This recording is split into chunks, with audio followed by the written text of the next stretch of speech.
Tonight, the president under pressure. His job approval ratings slide as he wrestles with everything from job creation to the future of Afghanistan. I'm Katie Couric. Also tonight, the largest recall ever of baby cribs. More than 2 million drop-side cribs, the kind blamed over the past decade for dozens of infant deaths. Thousands of homes left unlivable by defective drywall. While U.S. officials blame China, CBS News finds there may be problems with American wallboard as well. And he may just have the easiest job in the country. Why would someone pay you to do this? Steve Hartman's Assignment America. This is the CBS Evening News with Katie Couric. And good evening, everyone. We begin tonight with a story sure to affect millions of American families, the biggest recall of baby cribs in U.S. history. More than 2 million cribs with drop-down sides made by the Canadian company Storkcraft. The Consumer Product Safety Commission says a defect in these cribs is linked to 4 deaths. And over the past decade, this type of crib has been blamed for dozens of deaths. Our early show consumer reporter Susan Koppen has details. Michelle Witt thought her 10-month-old son Tyler was safely tucked into his crib, but when she went back to check on him, I just immediately fell to my knees and started screaming. The crib she considered to be Tyler's safe haven had turned out to be a death trap. He had been sleeping in a crib with a drop-down side. Somehow, his head got stuck in a gap between the side rail and the headboard. To see the horrific sight of him strangled between the headboard and side rail of his crib was just horrifying to me. According to the Consumer Product Safety Commission, there have been dozens of deaths over the past decade involving drop-side cribs made by different manufacturers. The federal government has recalled nearly 5 million cribs in the past 2 years, the vast majority of them cribs with drop sides. Tomorrow's recall involves multiple models of drop-side cribs made by Storkcraft from January 1993 to October 2009, 147,000 of them with the Fisher-Price logo. Malfunctioning plastic hardware is to blame. Parents are being told to stop using the cribs immediately and go to the company's website, storkcraft.com, to receive a repair kit. Of the 500,000 full-size cribs sold in the U.S. last year, 100,000 of them had drop sides. Parents like the convenience, being able to put the baby in the crib with the side down. And there have been deaths with this crib? There have been deaths with this crib, and this company is out of business, and parents should not use a Simplicity crib. In 2007, the CPSC began recalling 2 million of these Simplicity drop-side cribs because they posed a strangulation hazard. The hardware was not strong enough. It was plastic. And so the drop side came out, and the child was wedged between the mattress and this drop side and strangled. We cannot have a crib that takes the lives of infants out there on the market for unknowing consumers. Now even the crib industry says cribs with drop-down sides no longer meet their industry safety standards, and the CPSC is currently working on tougher federal regulations for all cribs. Katie. Susan Koppen, really terrifying. Yeah. Thank you very much for that report. And for more about the crib recall, you can go to cbsnews.com and tune in to the early show tomorrow morning. Turning to politics now, is the honeymoon over? Though President Obama has been in office less than a year, many Americans are growing disenchanted with his handling of the enormous problems he and the country are facing, from unemployment to health care to Afghanistan. His poll numbers are sliding, and at least one poll, Gallup, shows his job approval rating has fallen for the first time below 50%. Chip Reid is at the White House tonight. And Chip, are there signs of strain apparent at 1600 Pennsylvania Avenue these days? Oh, there sure are, Katie. The president is getting battered on everything from health care to the economy to foreign policy. Some polls show Americans are increasingly questioning his credibility.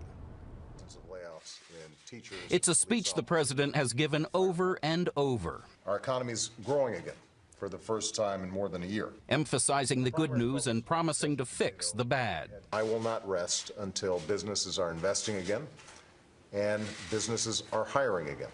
and people have work again. But with unemployment over 10% and expected to rise for months to come, he offered no new ideas. He says next week's White House Jobs Summit will break new ground, but critics are already dismissing the summit as a gimmick. To make matters worse, the American people are increasingly questioning the president's credibility.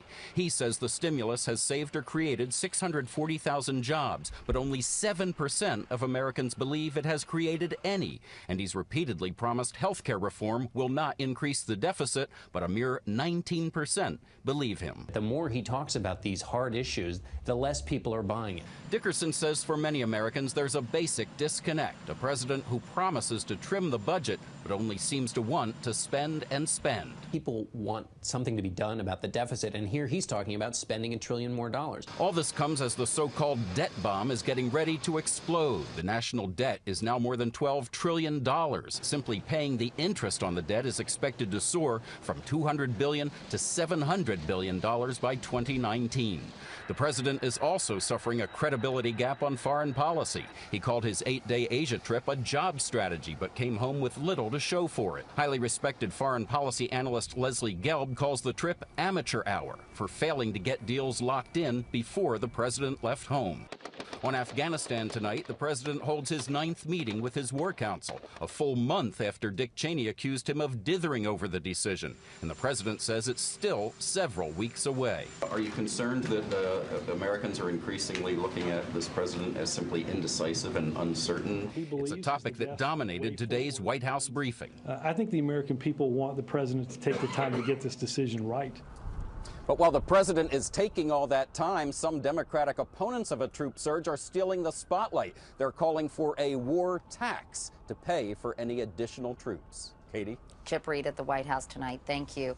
Turning to sports now, under growing pressure from the government, the NFL is making a major change in its playbook to better protect players from long-term brain injuries. At least one player in half of all NFL games suffers a concussion. Dr. Sanjay Gupta is CNN's chief medical correspondent, a CBS News contributor, and particularly helpful tonight, a neurosurgeon. Sanjay, the NFL isn't the only place these concussions occur. Over 1 million kids play high school football, not to mention college players. How big a problem is this for them? Well, you know, the vast majority of them don't go on to be professional football players, so if they have 1 or 2 concussions during a high school career, it's probably not going to be that big a deal. But there are a couple of important points here. We know that concussions get exponentially worse, each one after the other. So 1 concussion bad, 2 concussions much worse. And we also know, I think, a bigger issue within communities is that the diagnosis of concussion is sometimes hard to come by. For example, only 1 in 10 people who have a concussion were actually knocked out. The vast majority weren't. So getting that right diagnosis, and then for doctors or specialists figuring out what best to do with that player, that's really the challenge, Katie. And Sanjay, this relatively short window for football players can have, as we heard, lifelong ramifications. What do you think about that study Jim mentioned that shows a significant association with concussions and dementia later in life? How valid is that scientifically? Well, it's a pretty good study, and it was published in a good journal, but this is a controversial area, no question. At the heart of this, Katie, is it's very hard to establish a cause and effect relationship. Now there are studies being done on the brains of former NFL players looking at advanced dementia. But what they show is 3 times the rate of depression, 5 times the rate of dementia in people who have 3 concussions or more. But again, a controversial area. All right. Dr. Sanjay Gupta, as always. Sanjay, thanks very much for your insight tonight. Thank you. And coming up next here on the CBS Evening News, defective drywall. U.S. officials blame it on Chinese imports, but a CBS News investigation found there may be problems with American drywall as well.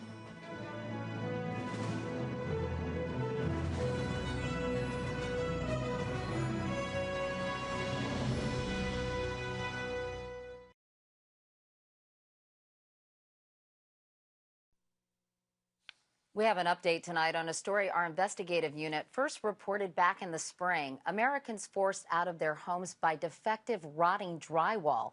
Today, the Consumer Product Safety Commission said it has found what it calls a strong association between some Chinese-made drywall and the corrosion of pipes and wires. But our chief investigative correspondent, Armit Katayan, tells us there may also be problems with American-made drywall. This is the damage being blamed on defective drywall. Corroded copper coils, electrical wires eaten away, a noxious odor fouling the air, health complaints ranging from itchy eyes to headaches and bloody noses. to breathing problems. If it's doing this to our house, it has to have some effect on our bodies. Thousands of homeowners in 32 states have been affected. This is devastating. People are losing their homes. They're being foreclosed upon. They're declaring bankruptcy. It's believed bad drywall produces corrosive sulfur gases. Why remains unclear. But lawmakers and federal authorities have left little doubt who's to blame. Chinese drywall. The Chinese drywall. China. China. But a CBS News investigation has found problems with defective drywall may reach well beyond China and include products made in the USA. The Consumer Product Safety Commission has received nearly 2,100 complaints to date. The agency recently released details on 44 of them under the heading Imported Drywall. But we discovered that 10 of the cases, nearly a quarter, actually involved drywall made in the U.S. Inez Tenenbaum is the head of the CPSC. What does that say to you? It says that we need to be proactive in looking at all drywall. We are not going to ignore a problem if it's made in America. In fact, CBS News found a number of families that had to abandon homes built, they claim, with American-made drywall. In Florida. It's very difficult. In Georgia. It has been quite nerve-wracking, quite disturbing. And here in South Dakota, where Brandon Gaddis says his electrical wiring went haywire, his wife overcome by fumes. My wife comes inside, she swells up in minutes. In addition, 3 separate lawsuits have been filed against American manufacturers. One against National Gypsum, 2 others against Georgia Pacific, including one by Jill and Michael Swidler, who claim their home, built in 2006, has been destroyed. We don't have Chinese drywall. It was made in the United States. Traditionally, drywall was made from the white mineral gypsum. In its pure form, gypsum emits no gas or odor. Bad drywall, however, is darker. We wanted to compare American and Chinese drywall, so we purchased random samples of new American-made drywall in 6 U.S. cities and new Chinese-made drywall in China.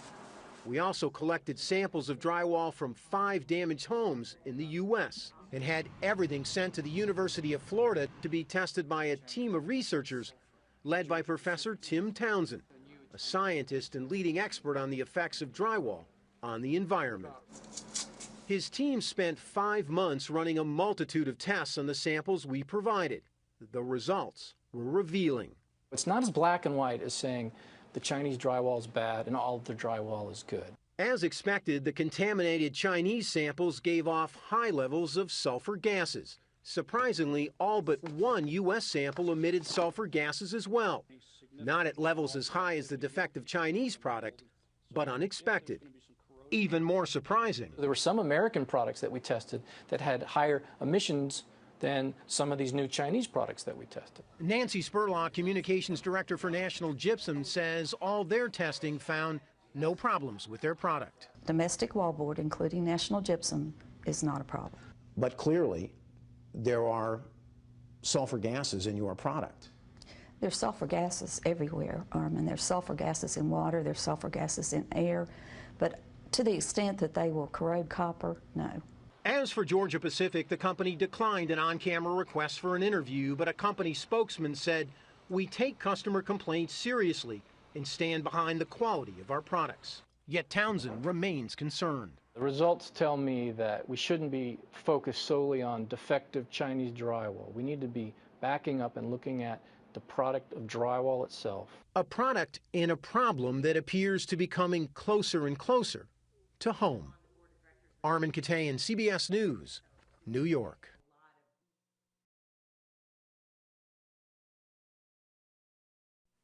It may seem a long way from Somalia, but federal prosecutors say terrorists are being recruited in Minnesota to fight overseas. Justice correspondent Bob Orr reports 8 more people were charged today in an ongoing investigation. The charges are aimed at a terror recruitment ring centered in this Somali community in Minneapolis. Up to 24 young men, many who attended this mosque, have left their homes over the past 2 years to fight with the al-Qaeda-linked terror group Al-Shabaab in Somalia. Today, the U.S. Justice Department charged 8 of them with providing material support to terrorists and conspiring to kill, kidnap, maim, or injure persons outside the United States. The government says the men, all with Somali family ties, traveled from Minneapolis to Somalia, where they trained in the use of small arms, machine guns, rocket-propelled grenades, and military-style tactics. One of the suspects is in custody in the Netherlands. The other 7 are still overseas and now fugitives.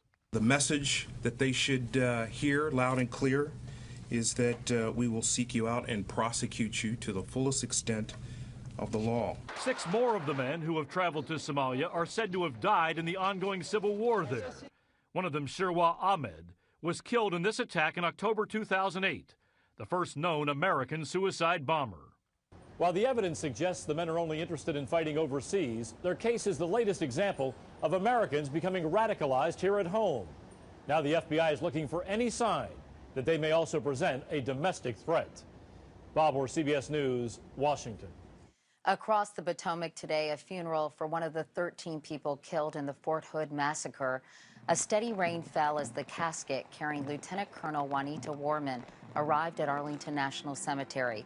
She was 55, a physician's assistant preparing to deploy to Iraq when she was gunned down, allegedly by an Army psychiatrist.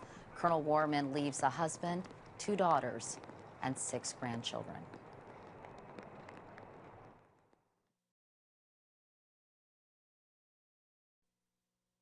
And finally tonight, if you're having trouble finding a job, you might consider inventing one. The man you're about to meet did just that and caught the eye of our Steve Hartman, who invented a job called Assignment America. 27-year-old Jason Sadler of Jacksonville, Florida, isn't getting dressed for work. Getting dressed is his work.